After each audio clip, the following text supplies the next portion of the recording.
Welcome to Sinister Memory. If you're new here, subscribe now and let us know in the comments where you're listening to this story. Let's get to today's story. The yellowed manila envelope arrived at the Virginia Historical Society on a humid Tuesday morning in September 1979, bearing no return address and a postmark so smudged that even the most experienced archivists could not determine its origin. Inside, wrapped in tissue paper that crumbled at the slightest touch, lay a collection of documents that would forever alter the understanding of Richmond's most perplexing historical mystery.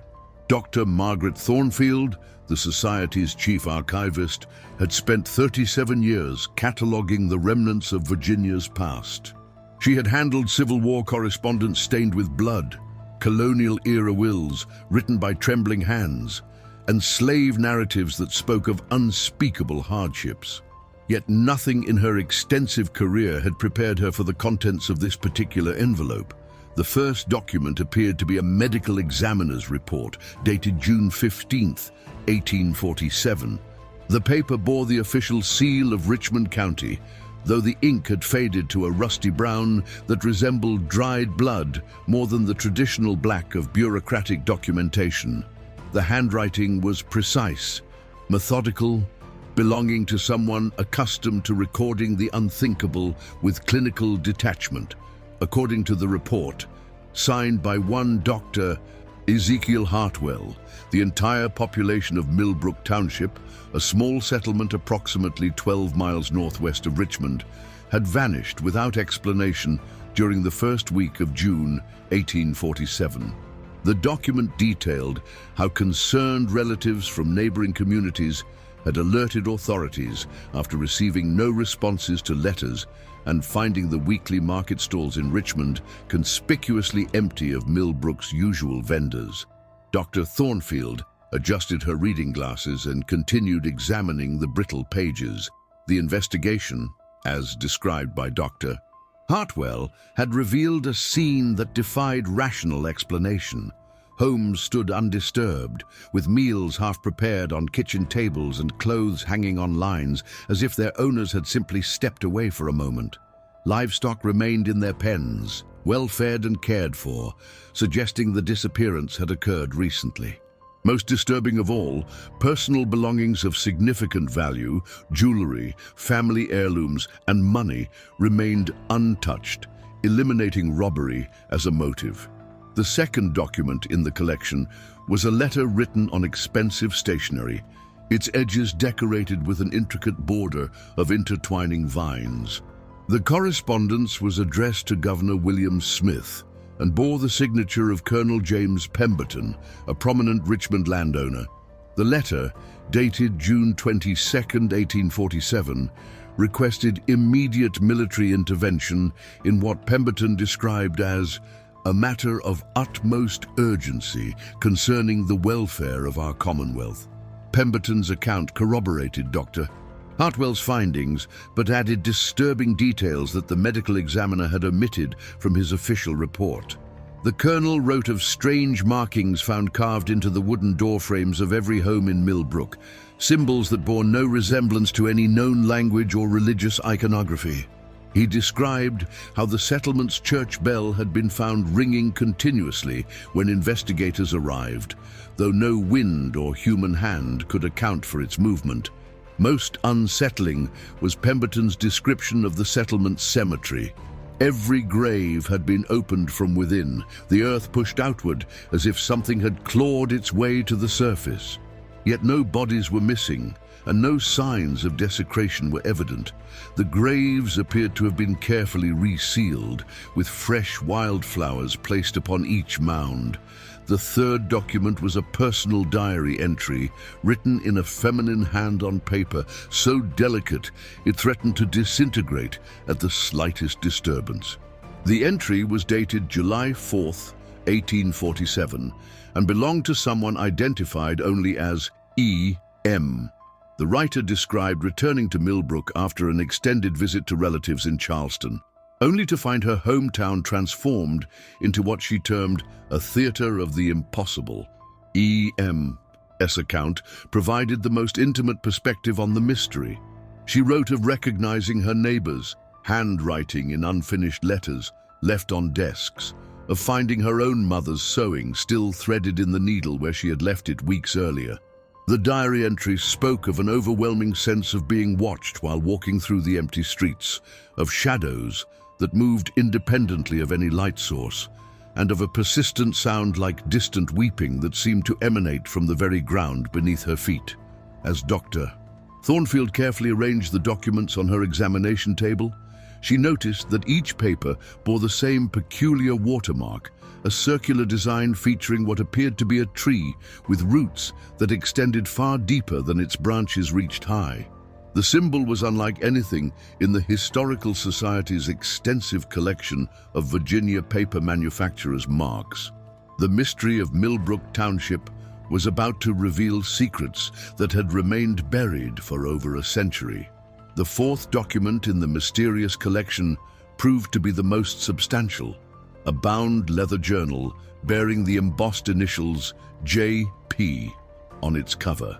The journal belonged to Colonel James Pemberton himself, and its pages chronicled his personal investigation into the Millbrook disappearances with the meticulous detail of a military strategist documenting a campaign. Pemberton's first entry, dated June 23, 1847, described his arrival at the abandoned settlement with a contingent of 12 men from the Richmond militia.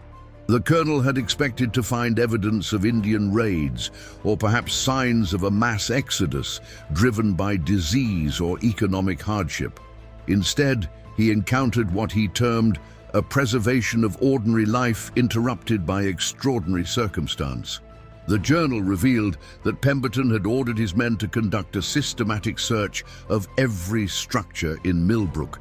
The settlement consisted of 43 homes, a church, a general store, a blacksmith shop, and a small schoolhouse. Each building told the same impossible story, life suspended in mid-action, as if time itself had suddenly ceased to flow. In the home of the settlement's minister, Reverend Thomas Caldwell, Pemberton discovered a half-written sermon still wet with ink. The text spoke of the faithful who shall be called to witness the great mystery of our Lord's design. The sermon's final, incomplete sentence read, "For in the darkness of the earth we shall find the light that guides us to." The sentence ended abruptly, the pen having fallen from the writer's hand to leave a small blot of ink on the paper. The colonel's investigation revealed increasingly disturbing details. In the schoolhouse, children's slates bore partially completed arithmetic problems, their chalk still fresh and unsmudged. A child's primer lay open to a lesson about the migration patterns of birds, with a crude drawing of what appeared to be a flock flying not across the sky, but descending into the ground. Pemberton wrote extensively about the strange symbols found carved into door frames throughout the settlement.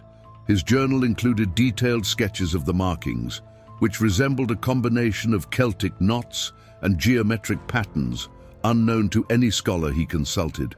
The symbols appeared to have been carved from the inside of each home, suggesting the residents themselves had created them before their disappearance. The most disturbing discovery came when Pemberton's men investigated the settlement's well. The colonel described how the rope and bucket remained in perfect condition, but when lowered into the depths, they encountered no water. Instead, the bucket returned filled with rich, dark soil that seemed to pulse with an inner warmth. More troubling still, the soil contained fragments of fabric that matched the clothing found hanging in the abandoned homes. Pemberton's journal documented his growing unease as the investigation progressed. He wrote of strange dreams that plagued him and his men during their nights camped in Millbrook. The dreams, remarkably similar among all the soldiers, featured visions of the missing residents walking in procession through underground tunnels that stretched far beneath the Virginia countryside. In these nocturnal visions, the vanished families appeared peaceful, even joyful, as they followed a path illuminated by an inexplicable golden light. The colonel's entries became increasingly erratic as June gave way to July. He described how his men began reporting the sensation of being followed while conducting their searches, though no living soul could be found in the settlement. Several soldiers claimed to hear the faint sound of children's laughter echoing from empty homes, and others reported seeing curtains move in windows despite the absence of any wind. On July 10th, Pemberton made a discovery that would haunt him for the remainder of his days. While examining the settlement's church, he found a hidden chamber beneath the altar. The space, accessible only through a narrow stone staircase, contained what appeared to be a natural cave system that extended deep into the earth. The walls of the chamber were covered with the same mysterious symbols found throughout Millbrook, but here they were painted in a substance that Pemberton could not identify, something that glowed with a faint phosphorescence in the darkness. Most disturbing of all, the chamber contained evidence of recent habitation. Fresh candles burned in wall sconces, their flames somehow protected from the underground drafts. A collection of personal items, wedding rings, family Bibles, children's toys, lay arranged in careful patterns on stone shelves carved into the cave walls. The items belonged to the missing families, yet they appeared to have been placed with reverence rather than discarded in haste. Pemberton's final entry regarding the underground chamber was brief but chilling. He wrote of finding a message carved into the stone floor, written in the same precise handwriting that had appeared in Reverend Caldwell's unfinished sermon. The message read simply, "We go willingly into the embrace of the earth, for we have seen what lies beneath, and it is beautiful beyond mortal comprehension." The colonel concluded his investigation on July 15th, sealing the chamber and posting guards around Millbrook with strict orders that no civilian should be permitted to enter the settlement. Dr. Thornfield's examination of the archive continued with a collection of medical documents that had been carefully bound with black ribbon. These papers bore the private seal of Dr. Ezekiel Hartwell, the same medical examiner who had authored the initial report on the Millbrook disappearances. However, these documents appeared to be personal notes and observations that had never been submitted to official channels. The first of Dr. Hartwell's private papers was dated July 20th, 1847, 5 days after Colonel Pemberton had concluded his investigation. The physician's handwriting, normally precise and clinical, showed signs of agitation. Letters formed hastily, words occasionally misspelled, and entire sentences crossed out with violent strokes of the pen. The document began with Hartwell's confession that his official report had omitted crucial findings that he deemed too extraordinary for bureaucratic consumption. Dr. Hartwell revealed that his examination of the abandoned settlement had uncovered biological anomalies that challenged his understanding of human physiology.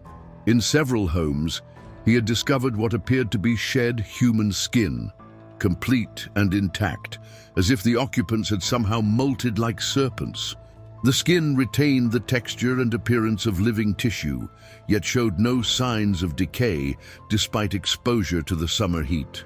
More disturbing still, Hartwell had found evidence of rapid plant growth throughout Millbrook that defied natural explanation. Vines had sprouted from the wooden floors of homes, growing in perfect spirals that matched the mysterious symbols carved into doorframes. These plants bore no resemblance to any species native to Virginia, featuring leaves that seemed to shimmer with an oily iridescence and roots that penetrated deep into the earth with unnatural persistence.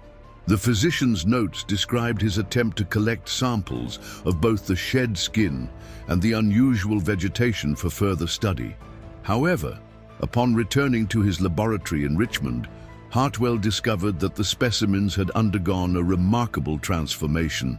The skin samples had hardened into a substance resembling tree bark, while the plant matter had crystallized into formations that resembled precious stones, but possessed properties unlike any known mineral.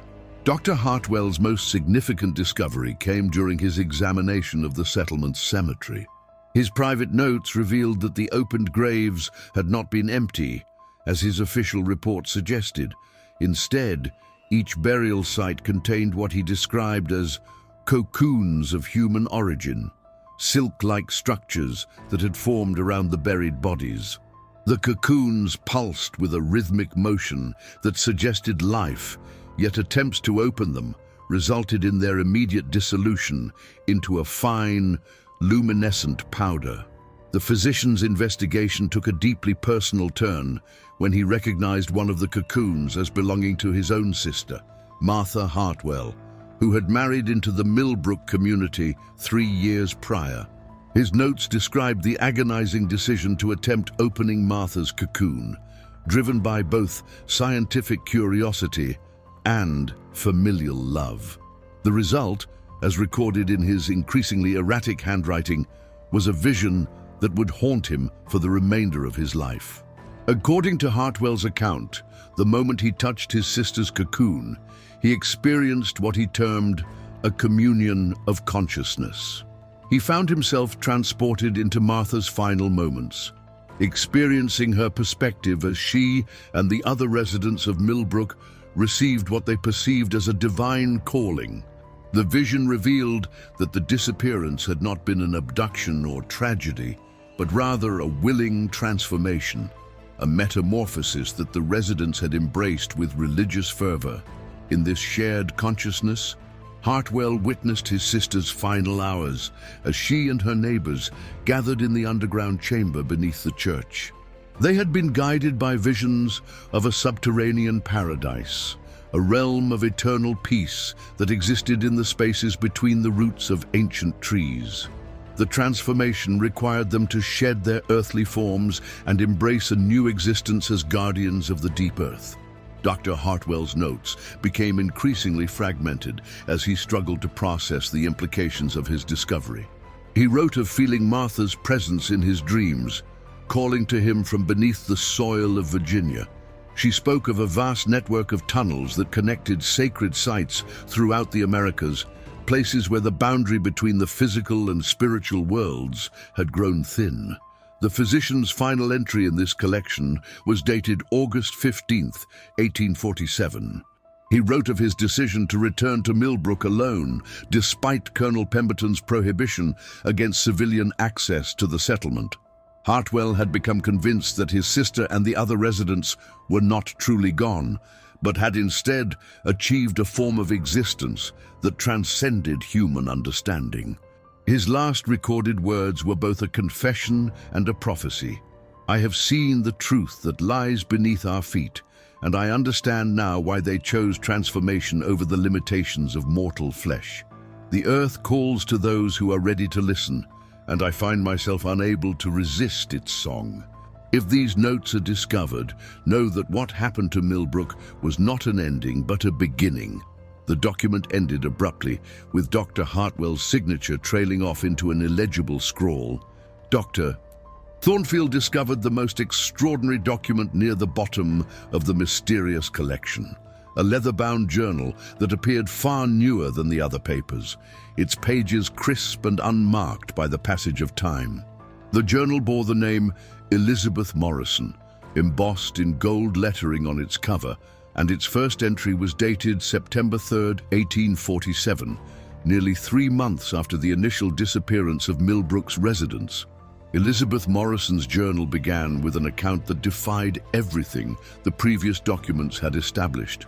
She wrote of awakening in her family's home in Millbrook with no memory of the preceding months, finding herself alone in a settlement that bore the marks of recent abandonment, yet showed signs of careful maintenance. The gardens had been tended, the livestock fed, and the buildings kept in perfect repair, though no other human presence could be detected. Morrison's entries revealed a woman of considerable education and keen observation. She had been visiting relatives in Baltimore when the disappearance occurred, returning to find her hometown transformed into what she described as a stage set for a play whose actors had vanished between scenes. Her initial confusion gave way to methodical documentation as she explored the empty settlement, recording details that the previous investigators had either missed or chosen not to report. The young woman's journal described phenomena that suggested Millbrook existed in a state of temporal suspension. Clocks throughout the settlement had stopped at precisely 3:17, yet they resumed ticking the moment she wound them. Fires that should have long since burned out continued to smolder in hearths, their flames dancing without consuming the wood that fed them. Most remarkably, she found that food left on tables remained fresh and edible, showing no signs of spoilage despite months of exposure. Morrison wrote extensively about her discovery of the underground chamber beneath the church. Unlike Colonel Pemberton's account, she found the entrance unsealed and easily accessible. The chamber itself had undergone a remarkable transformation since the military investigation. The walls now pulsed with a gentle bioluminescence that provided ample light, and the mysterious symbols had evolved into complex murals that seemed to shift and change when viewed from different angles. The personal belongings that Pemberton had found, arranged on stone shelves, had multiplied exponentially.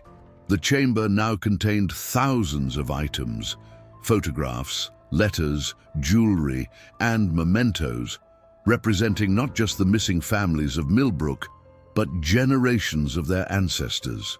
Morrison recognized heirlooms that had been buried with the dead decades earlier, suggesting that the transformation had somehow reached backward through time to gather the essence of all who had ever called Millbrook home.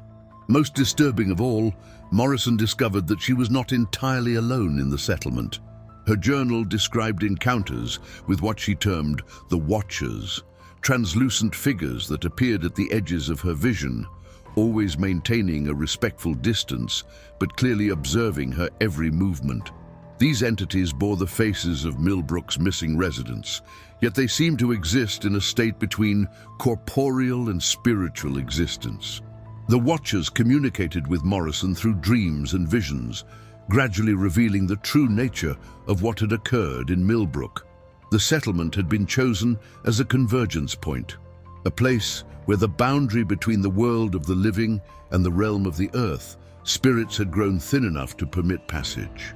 The residents had not died or disappeared, but had undergone a sacred transformation that allowed them to serve as guardians of this liminal space. Morrison's journal revealed that the transformation was not forced upon the residents, but had been offered as a choice. Each family had received visions of the underground paradise that awaited them, a realm where they could exist in perfect harmony with the natural world while maintaining their essential humanity. The decision to accept this calling had been unanimous, driven by a collective understanding that they were participating in something far greater than their individual lives. As September progressed, Morrison found herself increasingly drawn to the underground chamber. She wrote of spending hours in meditation among the collected memories of Millbrook's past, feeling the presence of her transformed neighbors as they shared their experiences of the new existence they had embraced. The boundary between her consciousness and theirs began to blur, allowing her to perceive the vast network of tunnels and chambers that extended throughout the Virginia countryside.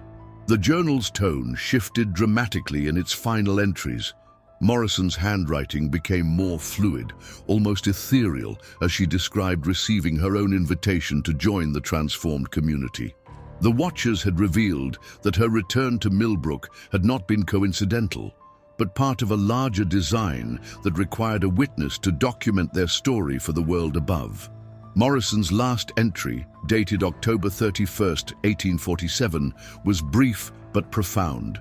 She wrote of her decision to accept the transformation, not out of despair or coercion, but from a deep understanding that she had been chosen to serve as a bridge between two worlds. Her final words expressed not fear, but anticipation. I go willingly into the embrace of the earth, carrying with me the love of those who remain above, and the promise that what we become will serve to protect all who walk upon this sacred ground. Dr. Margaret Thornfield's investigation into the mysterious documents took an unexpected turn, when she discovered that Elizabeth Morrison's journal contained pages that had not been present during her initial examination. The leather-bound volume now included entries dated well beyond October 31st, 1847, written in the same elegant handwriting but with ink that appeared impossibly fresh. The new entries began on November 1st, 1847, describing Morrison's experience of the transformation process. Her words painted a picture of metamorphosis that was both beautiful and terrifying in its implications.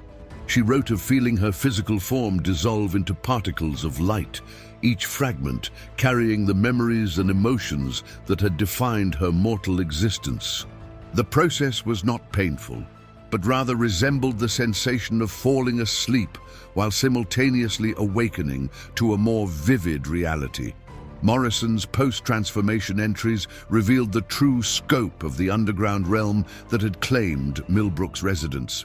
The network of tunnels and chambers extended far beyond Virginia, connecting sacred sites throughout the Americas where similar transformations had occurred over centuries.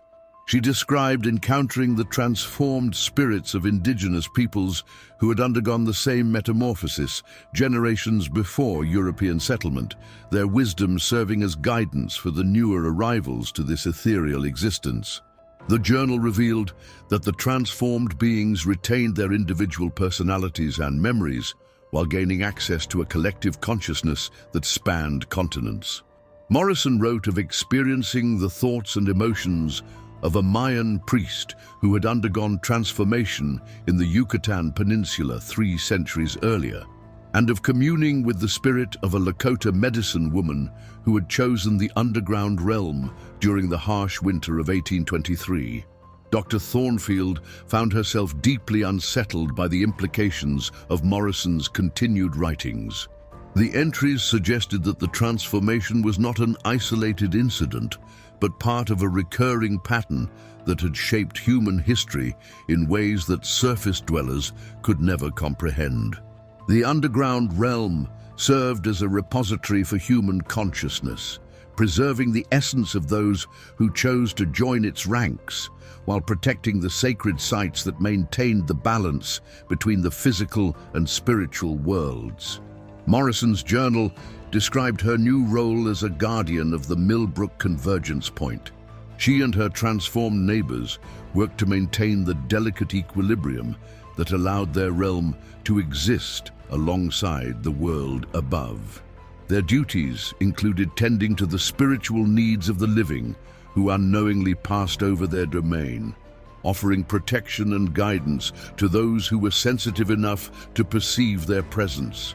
The most disturbing revelation came in Morrison's entry dated December 25, 1847.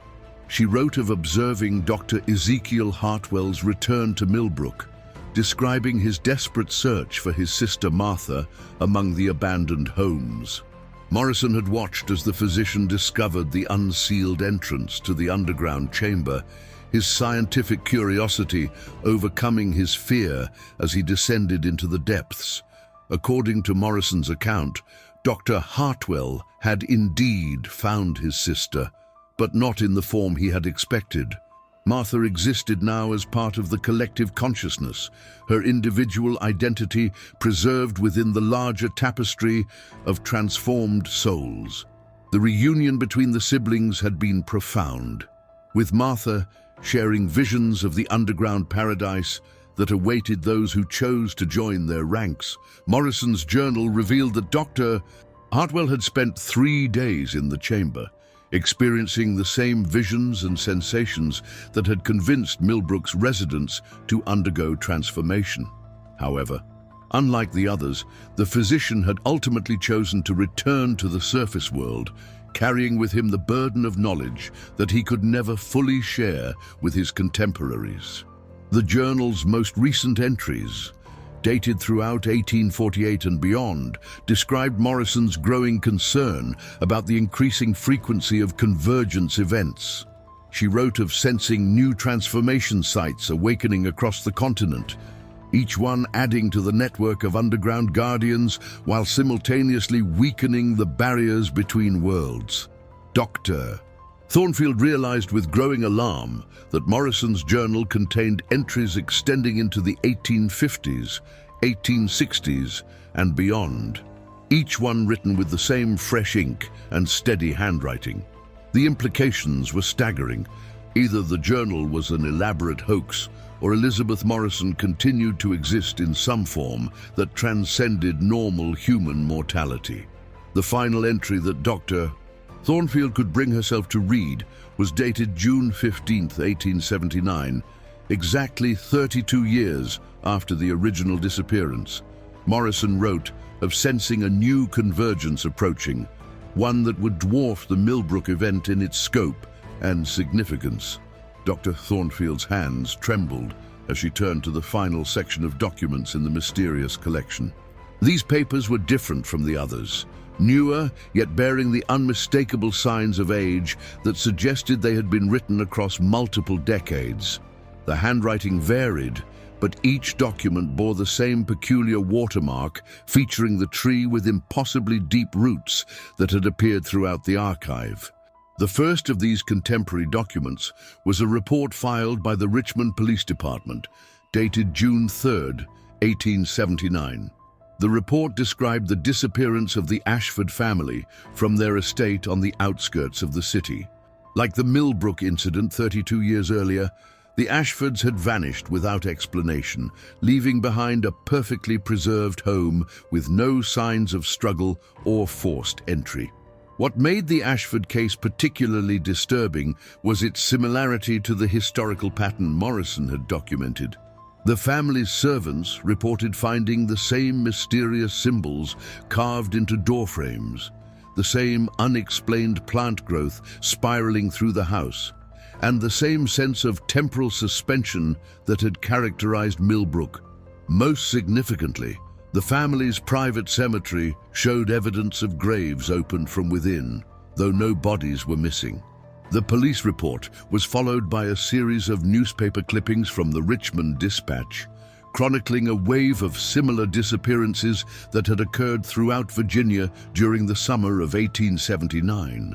The articles described the vanishing of the Caldwell family from their farm near Fredericksburg, the mysterious absence of the entire congregation of a small Methodist church in Lynchburg, and the unexplained disappearance of a traveling merchant family whose wagon was found abandoned on a country road with their horses still peacefully grazing nearby. Dr. Thornfield noticed that each newspaper account mentioned details that had become familiar through her study of the Millbrook documents: the carved symbols, the unusual plant growth, the sense of willing departure rather than forced abduction.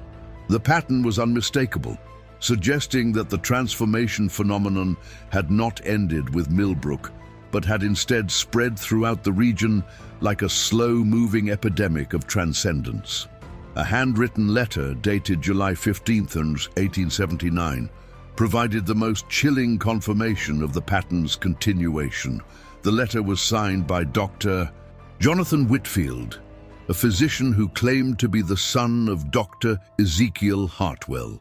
Whitfield wrote of inheriting his father's private papers after the elder physician's death in 1875, including detailed maps marking locations throughout Virginia where similar disappearances had occurred over the previous 3 decades. According to Whitfield's letter, his father had spent the final years of his life documenting what he termed convergence sites, places where the boundary between the physical and spiritual worlds had grown thin enough to permit the kind of transformation that had claimed Millbrook's residence. The younger physician had continued his father's work, traveling throughout Virginia to investigate reports of unexplained disappearances and documenting the growing network of underground chambers that connected these sacred sites. Whitfield's research revealed that the transformation phenomenon followed a precise pattern tied to astronomical events and geological formations. The convergence sites were invariably located above underground water sources or mineral deposits that created specific electromagnetic conditions. The timing of the disappearances corresponded to lunar cycles and planetary alignments that occurred roughly every 7 years, with each event adding new guardians to the underground realm while expanding the network's influence. The letter included detailed sketches of the symbols found at various convergence sites, showing how they had evolved and become more complex over time. Whitfield theorized that the symbols served as both markers and activation mechanisms, carved by the transformed beings to prepare new sites for future convergence events. The patterns suggested a level of coordination and planning that spanned decades, indicating that the underground realm operated according to a grand design that surface dwellers could barely comprehend. Most disturbing of all, Whitfield's letter revealed that he had begun experiencing the same visions that had drawn his father to investigate the Millbrook mystery. He wrote of dreams in which he walked through vast underground chambers filled with the transformed consciousness of thousands of souls, all working together to maintain the delicate balance between worlds. The visions had grown stronger and more frequent, suggesting that he too was being called to join the underground realm. The letter ended with Whitfield's confession that he had chosen to accept the transformation, viewing it not as a death, but as an evolution to a higher form of existence. His final words echoed those of Elizabeth Morrison and the other willing participants in the phenomenon. He went not in fear, but in anticipation of joining something far greater than individual mortality. The penultimate document in the collection shattered Dr. Thornfield's assumptions about the temporal boundaries of the Millbrook mystery. It was a typewritten report bearing the letterhead of the Virginia State Police, dated June 10, 1979, just 3 months before the archive had arrived at the Historical Society. The report detailed the investigation of what authorities termed mass disappearances that had occurred throughout central Virginia during the first week of June 1979, exactly 132 years after the original Millbrook incident. Detective Lieutenant Robert Hayes had authored the report, describing a pattern of vanishings that mirrored the historical accounts with disturbing precision.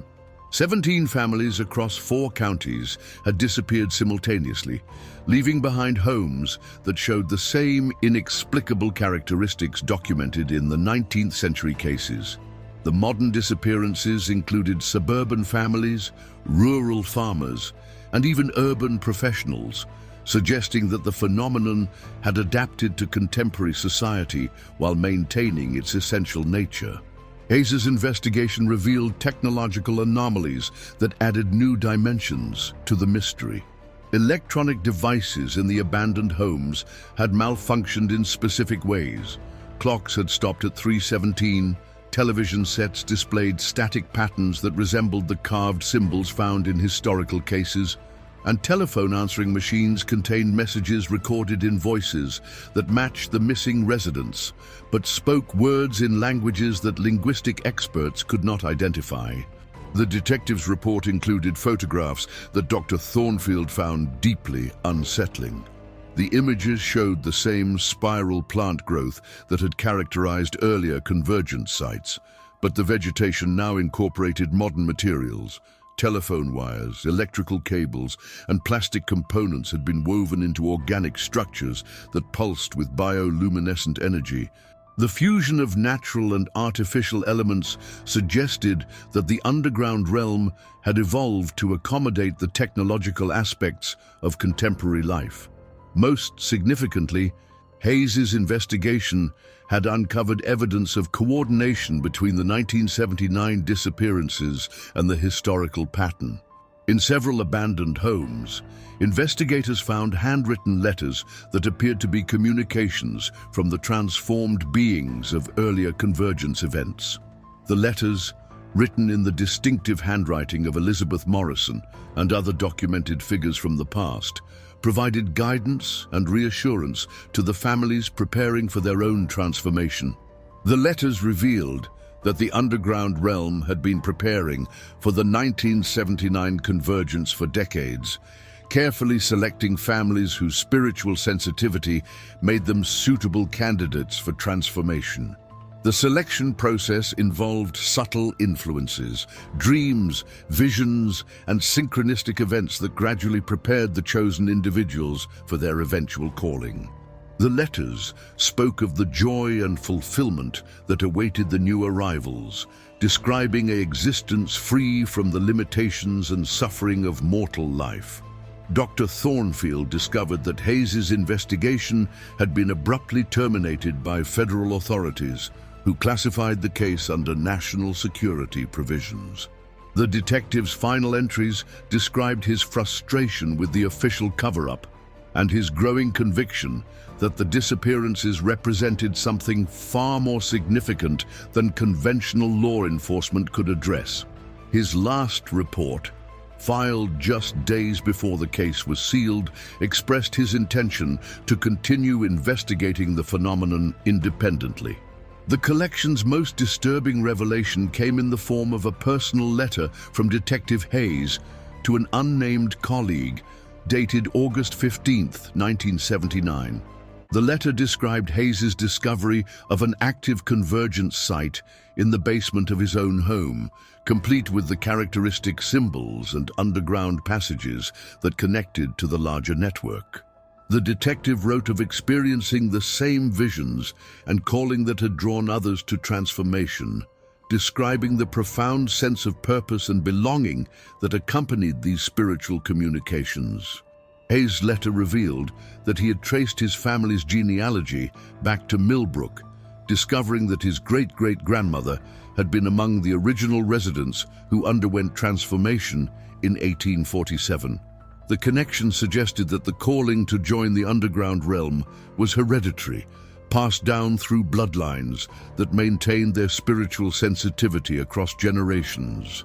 The detective had come to understand that his investigation of the 1979 disappearances had not been coincidental, but part of a larger design that had been unfolding for over a century. The letter concluded with Hayes's decision to embrace his heritage and join the transformed community that had been calling to him through dreams and visions.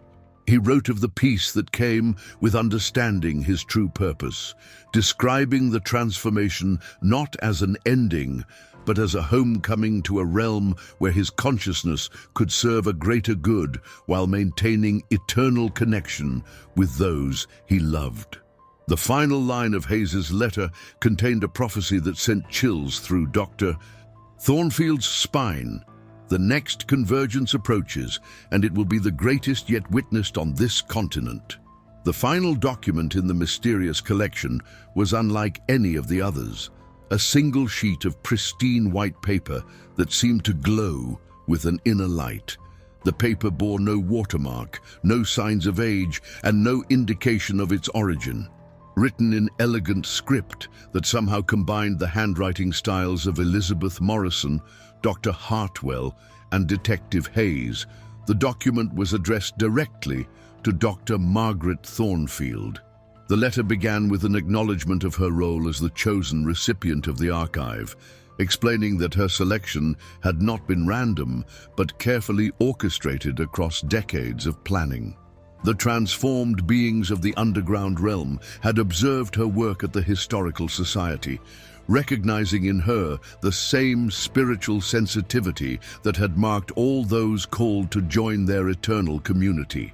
Her dedication to preserving the past and her intuitive understanding of the deeper mysteries hidden within historical documents had identified her as the ideal candidate to serve as their messenger to the surface world. The letter revealed that the archive's arrival at the Historical Society marked the beginning of the final phase of a transformation that had been building for over 2 centuries. The network of convergence sites throughout the Americas had reached a critical mass, creating a web of spiritual energy that would soon encompass the entire continent. The 1979 disappearances had been the last preparatory event, adding the final guardians needed to maintain the delicate balance during the great convergence that was now approaching. Dr. Thornfield learned that her role in this cosmic design was both crucial and voluntary. The transformed beings needed someone in the surface world to document their story and prepare humanity for the choice that would soon be offered to all. The archive she had received was not merely a historical record, but a recruitment tool designed to identify individuals whose consciousness could comprehend the magnitude of what was being offered. The letter described the approaching convergence as a moment of unprecedented opportunity for human evolution. Unlike the localized transformations that had occurred throughout history, this event would offer the choice of transcendence to every living soul on Earth. Those who chose to join the underground realm would experience eternal existence in perfect harmony with the natural world, while those who remained on the surface would continue their mortal lives with the knowledge that they were protected and guided by their transformed brethren. The document explained that the transformation was not death, but metamorphosis, a shedding of physical limitations in favor of a consciousness that could exist simultaneously in multiple dimensions.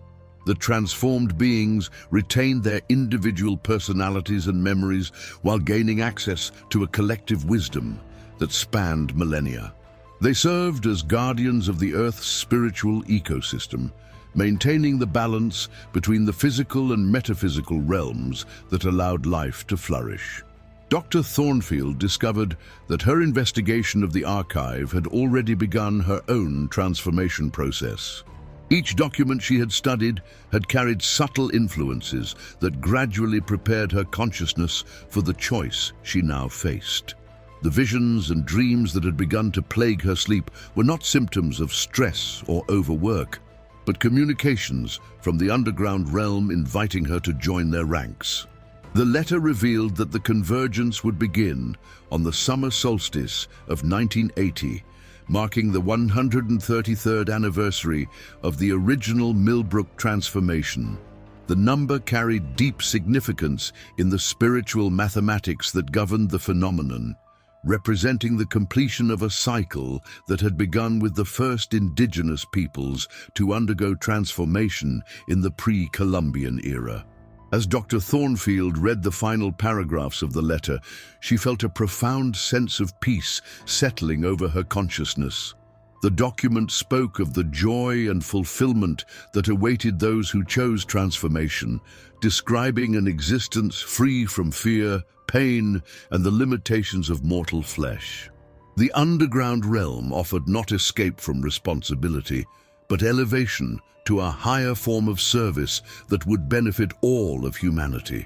The letter concluded with an invitation that was both gentle and irresistible. Dr. Thornfield was asked to make her choice: remain in the surface world as a witness to the coming transformation, or join the eternal community that had been calling to her through the pages of the archive.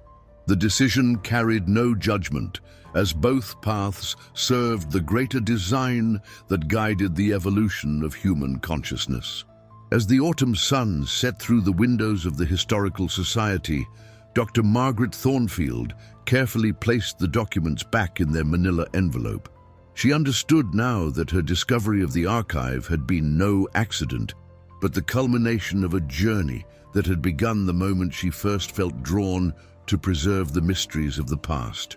The choice before her was clear, and her heart had already provided the answer. Thank you for joining us for another episode of Sinister Memory. If you enjoyed today's investigation, subscribe to our channel and ring the notification bell to be alerted when we unveil our next dark chronicle. Share your thoughts about this case in the comments below. We read every single one, and your ideas often lead us to our next investigation. Until next time.